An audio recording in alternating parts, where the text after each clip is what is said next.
सुनो ध्यान से। अगर तुमने जिंदगी में किसी एक गलत इंसान को अपना बना लिया ना, तो वो इंसान धीरे धीरे तुम्हारा आत्मविश्वास, तुम्हारी खुशियां और यहां तक कि तुम्हारा भाग्य तक निगल जाएगा, बिना तुम्हें एहसास कराए।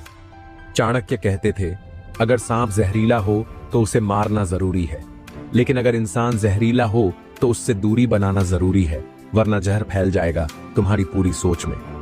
भाइयों और बहनों, आज हम उस पहले जहरीले इंसान की बात करेंगे जो दिखता है सबसे प्यारा, सबसे मीठा, लेकिन अंदर से वह तुम्हारा सबसे बड़ा दुश्मन होता है।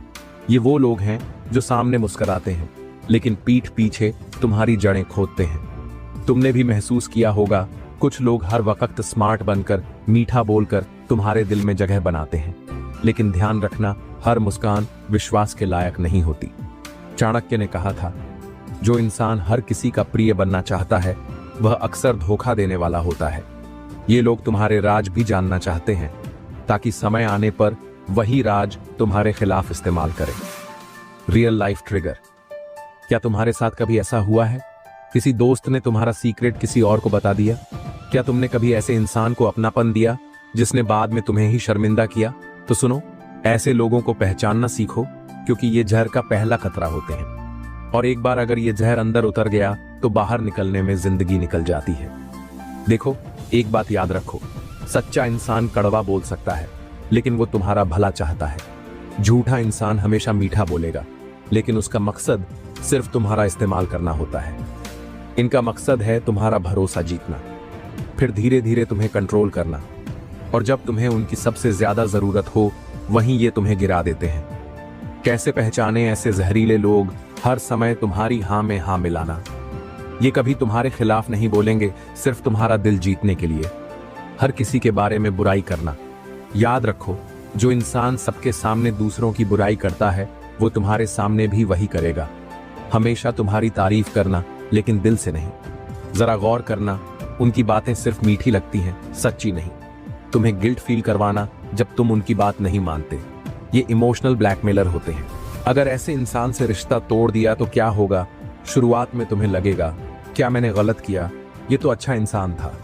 लेकिन कुछ वक्त बाद तुम्हें सच्चाई दिखेगी, तुम्हारे अंदर एक हल्कापन महसूस होगा, तुम्हारा आत्मविश्वास लौटेगा, और तुम्हें समझ आएगा कि असली जहर कहां था। ऐसे इंसान को कैसे हैंडल करें? चाणक्य ने इस समस्या का बड़ा सीधा और शातिर हल बताया है। पहचानो, लेकिन कुछ ना कहो। लड़ाई मत करो, क्योंकि ये लोग चालाक होते हैं, उल्टा तुम्हें ही दोषी बना देंगे। धीरे धीरे दूरी बनाओ। अचानक कट करोगे तो ये और ज्यादा नुकसान पहुंचा सकते हैं। अपने राज सिर्फ अपने तक रखो। आज से ही एक नियम बना लो, जो बात दिल से निकली है वो सिर्फ दिल में रहे। इनसे कंपटीशन मत करो, ये तुम्हें नीचे गिराने के लिए कुछ भी कर सकते हैं। कंपटीशन से दूर रहो, खुद पर ध्यान दो।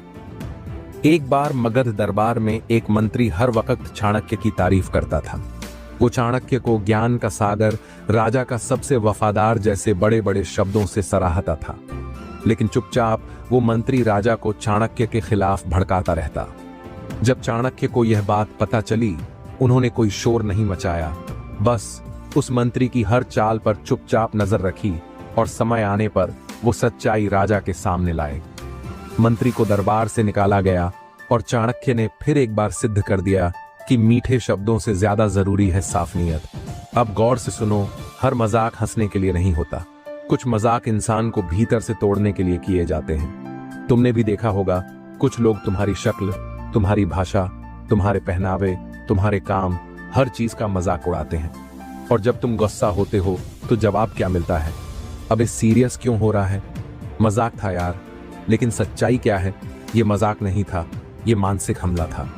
चाणक्य ने कहा था, अगर कोई तुम्हें बार बार हंसी में अपमानित करे, तो वह इंसान तुम्हारा हितैषी नहीं, बल्कि तुम्हारा हृदय भेदी शत्रु है।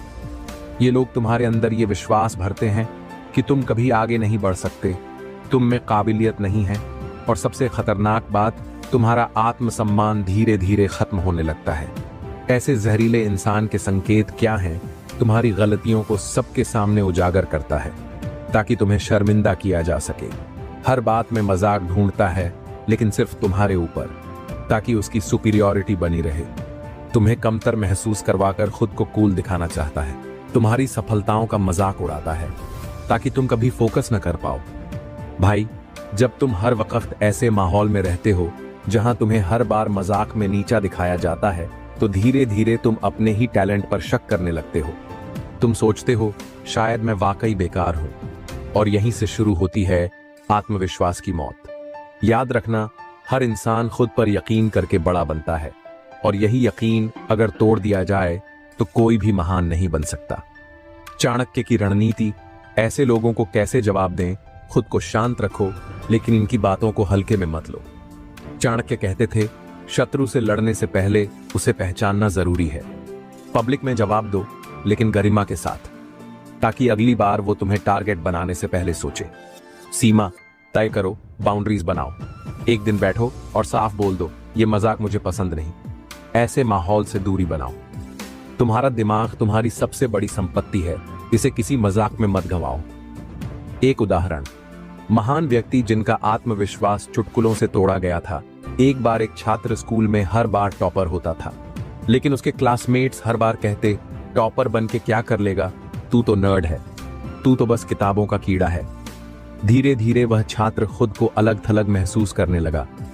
कॉन्फिडेंस गिरा, रिजल्ट गिरा और सपने टूटने लगे। लेकिन फिर उसने चाणक्य नीति पढ़ी और वहां लिखा था, दुनिया तुम्हें नीचा दिखाएगी, लेकिन अगर तुमने खुद को पहचाना तो दुनिया की कोई ताकत तुम्हें रोक नहीं सकती। वो उठा, बदला नहीं लिया, बस माहौल बदला, संगत बदली। आज वही लड़का IAS अधिकारी है। अब सुनो ध्यान से, जब तुम आगे बढ़ते हो, जब तुम कुछ अलग करते हो, जब लोग तुम्हारे नाम की चर्चा करते हैं, तो सबसे पहले कौन दुखी होता है? वो जो तुम्हें अपना दोस्त, भाई या शुभचिंतक दिखाता है, लेकिन असल में तुम्हारी कामयाबी उसे अंदर ही अंदर खाए जा रही होती है। ये इंसान जहर का प्याला है, लेकिन सोने की चमक में लिपटा हुआ। तुम्हें लगेगा अरे ये तो मेरा ही है, लेकिन असल में वो तुमसे तुम्ही की रोशनी छीनना चाहता है। ऐसे इंसान की पहचान कैसे करें? तुम्हारी हर सफलता पर छोटा कमेंट करेगा, अरे यार ये तो किस्मत से हो गया होगा। हर बार खुद की तुलना करेगा, अच्छा है तूने किया, लेकिन मैं होता तो और अच्छा करता। तुम्हारे पीछे तुम्हारी बुराई करेगा ताकि लोग तुम्हारे बारे में संदेह करने लगे। तुम्हें सलाह के नाम पर डरा देगा, इतनी जल्दी मत बढ़ो, गिर जाओगे। तुम्हारे आत्मविश्वास को धीरे धीरे काटेगा। ईर्ष्या एक ऐसी आग है जो दूसरों को नहीं, पहले जलाने वाले को खा जाती है, लेकिन अगर उस जलन को हवा दो तो वह तुम्हें भी खाक कर देती है। यानी अगर तुम ऐसे इंसान के पास ज्यादा देर तक रुकोगे तो उसका जहर तुम्हारे खून में उतर जाएगा। कहानी, दोस्ती की आड़ में छुरा घोंपने वाला राम और अर्जुन, दोनों बचपन के दोस्त। राम मेहनती था, अर्जुन चालाक। राम को नौकरी मिली। अर्जुन ने कहा, वाह बहुत अच्छा, लेकिन अंदर से जल गया। पीठ पीछे बोला, सिफारिश से लगी है। राम को प्रमोशन मिला। अर्जुन ने पार्टी मांगी, हंसी उड़ाई और बोला, बॉस का चमचा बन गया है। फिर क्या हुआ? राम का आत्मविश्वास गिरा, वो खुद पर शक करने लगा। लेकिन एक दिन राम ने चाणक्य नीति की ये पंक्ति पढ़ी, जो सफलता में दुखी हो और असफलता में मुस्कुराए वही असली शत्रु है। अगले दिन राम ने अर्जुन से दूरी बना ली। आज राम एक कंपनी का CEO है। ऐसे इंसानों से कैसे निपटे? उनकी मुस्कान पर मत जाओ, उनकी नजर पर भरोसा करो। आंखें सब कह देती हैं। अपनी तरक्की की बातें इनसे छिपाओ, क्योंकि ये तुम्हारी तरक्की का रास्ता रोकना चाहेंगे। इनकी सलाहों को फिल्टर करो, क्योंकि इनकी सलाहों में सफलता का रास्ता नहीं, रुकावट छुपी होती है। धीरे धीरे दूरी बनाओ बिना शोर किए। चाणक्य कहते हैं, चतुरता चुपचाप चलती है। चाणक्य कहते हैं, दोषदर्शी व्यक्ति स्वयं किसी उपयोग का नहीं होता। वो दूसरों की सोच, प्रयास और उत्साह को नष्ट करने में ही सुख महसूस करता है। मतलब साफ है, ये इंसान तुम्हारे सपनों का कब्र खोदता है, वो भी मुस्कुराते हुए। नेगेटिव सोच वाले इंसान की पहचान कैसे करें? 1 पॉइंट, हर चीज में दिक्कत देखेगा। तुम बोलोगे मैं बिजनेस शुरू करना चाहता हूं, वो बोलेगा आजकल मार्केट बहुत डाउन है यार। 2, हर किसी की बुराई करेगा, कभी बॉस की, कभी सरकार की, कभी दोस्त की, जैसे पूरी दुनिया में बस वो ही ठीक है। 3, खुद कुछ नहीं करेगा लेकिन दूसरों को रोकता रहेगा। इतना रिस्क क्यों ले रहे हो यार? इतना बड़ा सपना क्यों देख रहे हो? 4, तुम्हारी एनर्जी खा जाता है। उससे बात करने के बाद तुम खुद को थका हुआ महसूस करते हो, जैसे कोई अंदर से ड्रेन कर गया हो। तुम्हारे विचार, तुम्हारा मूड, तुम्हारी प्रोडक्टिविटी सब कुछ बिगड़ जाता है। क्योंकि जब तुम हर वक्त शिकायतें सुनते हो तो तुम्हारा दिमाग मानने लगता है कि दुनिया वाकई उतनी ही खराब है जितनी वो बता रहा है। और जब तुम्हारा माइंड दुनिया से हार मान लेता है तब कोई मोटिवेशन काम नहीं आता। नेगेटिव सोच एक वायरस की तरह फैलता है। हार्वर्ड और स्टैनफोर्ड की रिसर्च कहती है एक नेगेटिव इंसान से लगातार संपर्क में रहना किसी स्मोकिंग या अल्कोहल से भी ज्यादा मानसिक नुकसान करता है। क्यों? क्योंकि वह तुम्हारे दिमाग के डोपामाइन सिस्टम को बर्बाद करता है जो तुम्हारे अंदर कुछ करने की इच्छा पैदा करता है। अभी हम एक रियल लाइफ एग्जाम्पल से समझते हैं। मुंबई का एक लड़का था, नाम था विक्रम। बहुत ही होशियार, मेहनती और बड़ा बनने का सपना था उसका। लेकिन उसका सबसे अच्छा दोस्त रोहित हर वक्त शिकायतें करता, यहां किसी का कुछ नहीं हो सकता यार, ये देश कभी सुधरेगा नहीं, तेरी किस्मत में नहीं है बड़ा बनना। धीरे धीरे विक्रम का भरोसा खुद से हटता गया। वो डिप्रेशन में चला गया और 3 साल बाद आज भी उसी कॉल सेंटर में बैठा है। उसी रोहित के साथ सपने सब मर गए। चाणक्य की नीति ऐसे इंसान से कैसे निपटे। स्टेप 1, उसकी हर बात को पर्सनल मत लो। उसकी शिकायतें, उसकी फ्रस्ट्रेशन है, तुम्हारे खिलाफ नहीं। स्टेप 2, अपनी एनर्जी की रक्षा करो। जब भी वो नेगेटिव बात शुरू करे या तो विषय बदलो या दूरी बना लो। स्टेप 3, लंबे समय के लिए दूरी बनाओ, अकेला चलो लेकिन जहर से भरे साथ से मत चलो। स्टेप 4, पॉजिटिव माहौल बनाओ, मोटिवेटेड लोग, पॉजिटिव सोच, किताबें, वीडियो, ताकि दिमाग रोज इंस्पायर हो, इन्फेक्ट नहीं। आत्म परीक्षण, कहीं तुम भी ऐसे तो नहीं बनते जा रहे? ये सवाल सबसे खतरनाक है क्योंकि कई बार हम खुद भी नेगेटिव इंसान बन जाते हैं। शिकायत करते करते हालात को कोसते कोसते याद रखना, हालात जितने भी बुरे हों, सोच पॉजिटिव रखोगे तो रास्ता मिलेगा। सोच नेगेटिव रखोगे तो रास्ता होते हुए भी नहीं दिखेगा। जो मित्र तुम्हारी अनुपस्थिति में तुम्हारी बुराई करे और उपस्थिति में तुम्हारा अपमान, उससे तुरंत दूरी बनाओ, क्योंकि वो मित्र नहीं, भेड़िए की खाल में छुपा हुआ दुश्मन है। कई लोग बोलते हैं, अरे यार बस मजाक कर रहा था, इतना सीरियस क्यों हो जाता है तू? लेकिन याद रखना, मजाक तब होता है जब दोनों हंसते हैं, लेकिन जब एक हंसे और दूसरा अंदर से जले तो वो मजाक नहीं, मानसिक हिंसा है। ये लोग तुम्हारे आत्मविश्वास को कैसे तोड़ते हैं। वाइनबॉट लोगों के सामने तुम्हारी कमजोरी उजागर करते हैं। इससे कुछ नहीं होगा यार, ये तो हमेशा हड़बड़ाता है, इसका तो दिमाग ही स्लो है। 2, हंसी के नाम पर शर्मिंदा करते हैं। अरे याद है इसका प्रेजेंटेशन कैसे फ्लॉप हुआ था? भीड़ में कहेंगे। 3 बार तुम्हारी वैल्यू घटा देते हैं। जब बार बार तुम्हारा मजाक उड़ाया जाता है तो बाकी लोग भी तुम्हें हल्के में लेने लगते हैं और धीरे धीरे तुम्हारा आत्मसम्मान गिरता है।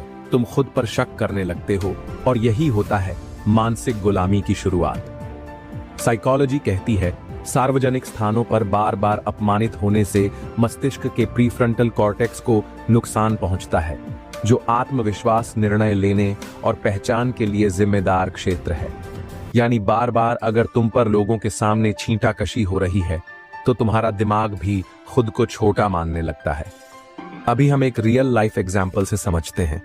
एक लड़का था अजय, सीधा साधा, मेहनती लेकिन थोड़ा शर्मीला। उसका एक कॉलेज फ्रेंड था मयंक। वो हमेशा उसके लहजे, कपड़ों और बोलने के तरीके पर ताना मारता, तेरी तो हिंदी भी ढंग से नहीं आती यार, अरे तू तो लड़की से बात तक नहीं कर सकता। लोग हंसते, अजय चुप रहता। धीरे धीरे अजय ने बोलना बंद कर दिया, प्रेजेंटेशन से डरने लगा, आत्मविश्वास डूब गया। लेकिन एक दिन किसी ने उसे चाणक्य नीति सुनाई, जो तुम्हारे आत्मसम्मान को तोड़े वो तुम्हारे जीवन से बाहर होना चाहिए, चाहे वो कोई भी हो। आज अजय एक सफल यूट्यूबर है, लेकिन मयंक उसकी जिंदगी से हमेशा के लिए बाहर है। ऐसे इंसान से कैसे बचें? स्टेप 1, फौरन टोक दो। जब भी कोई तुम्हारा मजाक उड़ाए, सीधे और शांति से कहो, ये बात मुझे ठीक नहीं लगी, कृपया दोबारा मत कहना। स्टेप 2, सीमाएं तय करो। उस इंसान को क्लियर कर दो कि तुम्हारी सीमाएं क्या हैं। स्टेप 3, लोगों के सामने खुद को स्टैंड दो। जब वो तुम्हें नीचा दिखा रहा हो तो अपनी वाणी, आत्मविश्वास और हाव भाव से दिखाओ कि तुम कमजोर नहीं हो। स्टेप 4, जैसे जैसे नाम बनाओ, इनसे दूरी बनाओ, क्योंकि जो तुम्हें गिराकर ऊपर उठना चाहता है वो तुम्हारी तरक्की का साथी नहीं हो सकता। आत्म परीक्षण, कहीं तुम खुद तो ऐसे नहीं। ये सुनकर थोड़ा अजीब लगेगा, लेकिन कई बार हम खुद भी दूसरों पर हंसते हैं, कभी जानबूझकर, कभी मस्ती में।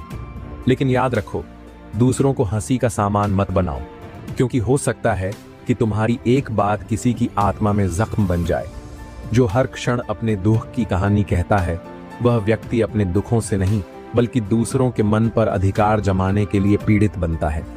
ये लोग कैसे झर घोलते हैं तुम्हारे जीवन में, इमोशनल गिल्ट से तुम्हें ब्लैकमेल करते हैं। अगर तूने ये किया तो मुझे बहुत बुरा लगेगा, मैं तो तेरे बिना जी ही नहीं पाऊंगा। तुम्हारे फैसलों को कंट्रोल करने लगते हैं। तुम शादी कर रहे हो, उन्हें दुख है। तुम नौकरी बदल रहे हो, उन्हें तकलीफ है। तुम थोड़ा खुद के लिए सोचते हो, वो बोलते हैं तू स्वार्थी हो गया। तुम्हें ही बुरा महसूस करवाते हैं। आखिर में सारा दोष तुम पर डाल देते हैं। धीरे धीरे तुम्हारी इच्छाएं, तुम्हारा आत्मबल और तुम्हारे सपने इनकी गिल्ट ट्रिप्स में दबने लगते हैं। साइकोलॉजिस्ट्स इन्हें कहते हैं पीड़ित मानसिकता के माध्यम से भावनात्मक हेरफेर।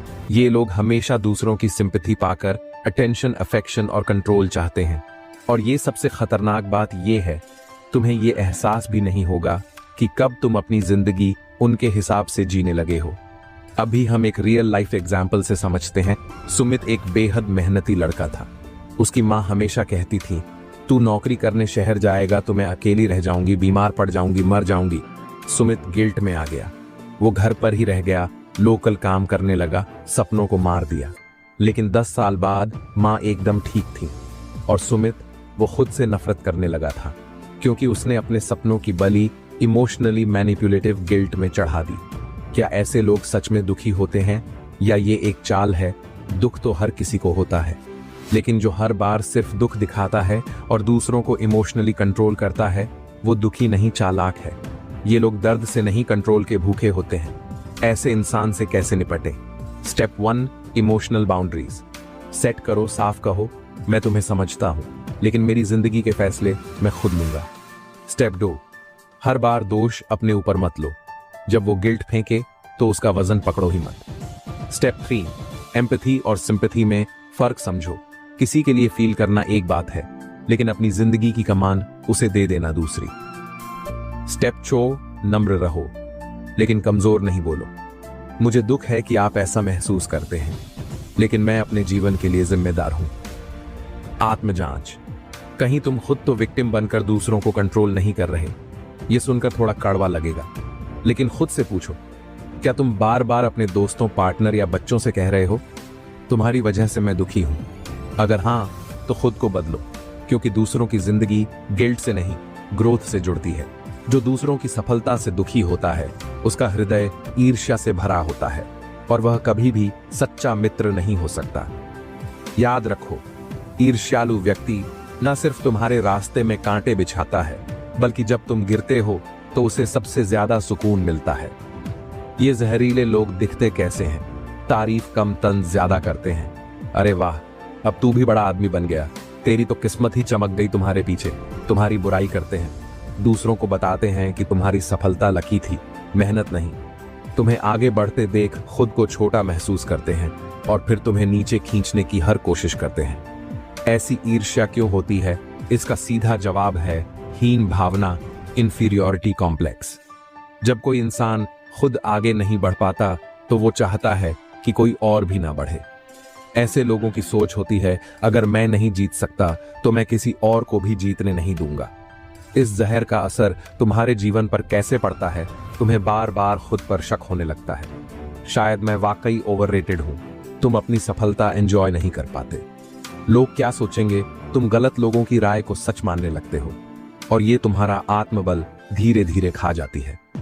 एक कड़वी सच्चाई, ये जहरीले लोग अक्सर अपने ही होते हैं, रिश्तेदार, सहकर्मी, पुराने दोस्त, जो कहते हैं मैं तो बस तुझे सच बता रहा हूं, लेकिन असल में वो तुम्हारे अंदर जलन का जहर घोल रहे होते हैं। ऐसे लोगों से कैसे निपटें? स्टेप 1, तारीफों में छिपे तंज को पहचानो। तेरी तो किस्मत है यार। जवाब दो, नसीब भी मेहनत से बनता है भाई। स्टेप 2, अपने लक्ष्य पर फोकस रखो। किसी की जलन तुम्हारी रफ्तार रोक नहीं सकती जब तक तुम उन्हें रोकने मत दो। स्टेप 3, ऐसे लोगों को दूर करो, लेकिन शांति से लड़ो मत। बस कांटेक्ट सीमित कर दो। जो तुम्हें खुश होते नहीं देख सकता, वो तुम्हारी जिंदगी में रहने लायक नहीं है। स्टेप 4, सच्चे दोस्तों को पहचानो। जो तुम्हारी तरक्की पर दिल से खुश होते हैं, वही हैं। जो तुम्हारी बुरे वक्त में भी साथ देंगे। ईर्ष्या एक ऐसा जहर है जो इंसान को अंदर से खोखला करता है, लेकिन जब वो तुम्हारे लिए इस्तेमाल होता है तो तुम्हारे आत्मविश्वास को मार डालता है। और खतरनाक बात यह है कि ये लोग कभी खुलकर तुम्हारा विरोध नहीं करते, बल्कि मुस्कुराकर तुम्हें नीचे गिराते हैं। तुम्हारी तरक्की सबसे बड़ा बदला है। इन लोगों से लड़ो मत, इतना ग्रो करो कि उनकी जलन उन्हें खुद खा जाए। चाणक्य ने कहा था, विजय का सबसे अच्छा उत्तर है शांति से निरंतर आगे बढ़ते रहना। इसलिए शांत रहो पर बढ़ते रहो, और ऐसे जलन रखने वाले लोगों को अपनी ऊर्जा से दूर रखो। चाणक्य की चेतावनी, जो अच्छाई का मूल्य नहीं समझे वह तुम्हारा नहीं हो सकता। जो व्यक्ति बार बार आपकी विनम्रता का दुरुपयोग करे वो मित्र नहीं, आपके जीवन का सबसे बड़ा दोष है। चाणक्य साफ कहते हैं, अति भलत्वम दोषाय, यानी जरूरत से ज्यादा भलापन भी एक दोष बन जाता है। ऐसे लोग कैसे दिखते हैं? हर बात पर हाँ की उम्मीद करते हैं। उन्हें आदत हो जाती है कि तुम हर बार मदद करोगे। तुम्हारे ना कहने पर चिढ़ जाते हैं क्योंकि उन्हें तुमसे सेवा की लत लग चुकी होती है। तुम्हारे समय, ऊर्जा और भावनाओं को चूस लेते हैं, लेकिन जब तुम्हें जरूरत हो वो गायब हो जाते हैं। और सबसे खतरनाक बात यह है, तुम्हें ये सब तब तक महसूस नहीं होता जब तक तुम पूरी तरह थक न जाओ। अभी हम एक रियल लाइफ एग्जाम्पल से समझते हैं। नीरज एक बेहद मददगार लड़का था। दोस्तों की नौकरी के लिए रिज्यूमे बनाना, किसी की मूविंग में हाथ बटाना, कोई दुखी हो तो घंटों साथ बैठना, सब करते करते एक दिन वो बर्नआउट हो गया। जब खुद डिप्रेशन में था, एक भी दोस्त फोन तक नहीं उठाया। तब उसे समझ आया, वो सब मुझे पसंद नहीं करते थे, वो मुझे इस्तेमाल कर रहे थे। साइकोलॉजिस्ट्स ऐसे लोगों को कहते हैं जरूरतमंद दोस्तों के वेश में छिपे हुए लेने वाले। ये लोग तुम्हारे एम्पैथी को एक्सप्लॉयटेशन में बदल देते हैं, यानी तुम्हारी अच्छाई उनका हथियार बन जाती है और तुम्हारी थकान उनका रास्ता साफ करती है।